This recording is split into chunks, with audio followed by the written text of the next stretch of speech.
Hi, my name is Andy. This is my supercapacitor demonstration project for ECE 535 at the University of North Carolina State. So what I've got in my hand, I've got a AAA battery, which I'm sure you know, and I've got a 50 farad capacitor, which maybe you've never heard of before. And you say, look, wow, they're about the same size. How do they get that much capacitance into that package that's the same size as a AAA battery?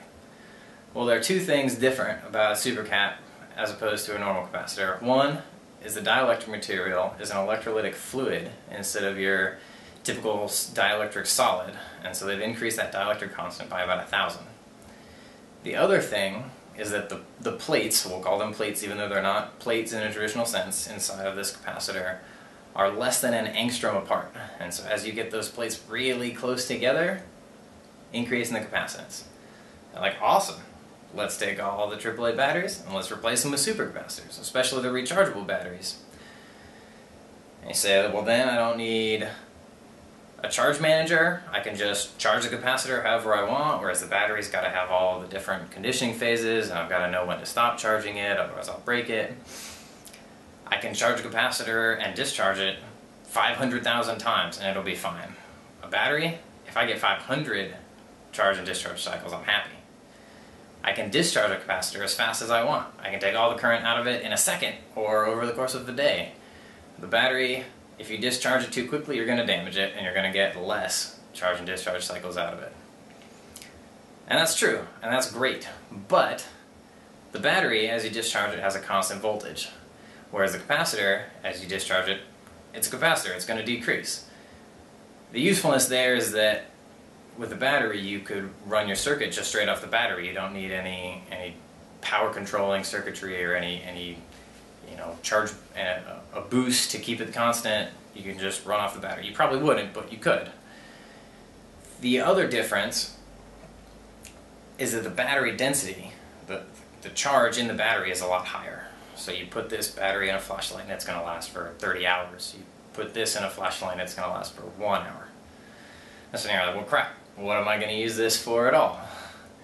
So one neat little application for these supercaps is actually a flashlight. You may have seen the no battery flashlights. You just turn a little crank for 30 seconds, boom, 10 minutes of light, no batteries. How are they doing that? They've got a supercapacitor in there. As you're cranking, you're charging it up. So I've got a little setup. We're going to go over to my lab. We're going to show charging and discharging this, see how long it takes to charge it, how long it takes to discharge it, and then we're going to compare it to how long it takes to discharge this battery, and we're all very familiar with how long it takes to charge a rechargeable battery because we recharge our phones. We know that it takes hours. And so we're not going to sit and crank that flashlight for 4 hours just so we can use it. That would be impractical. So let's head over to the lab and check it out. So here we are. We've got our simulated flashlight circuit, our AAA battery. Got a nominal 1.6 volts on there. So let's put our flashlight in circuit. You see it's very bright. Start the timer. Based on 1250 milliamp hours and not quite 50 milliamps that were drawn, we've got about 30 hours before this thing runs out. So let's go do something else for a while. So we're back to check on our battery and our flashlight to see how it's doing. You can see there's 31 change hours on the timer. Our battery voltage is down to a little under 0.8 volts. But the lights are still bright enough to use, so you can see that you can get tens of hours out of one AAA battery to run an LED flashlight.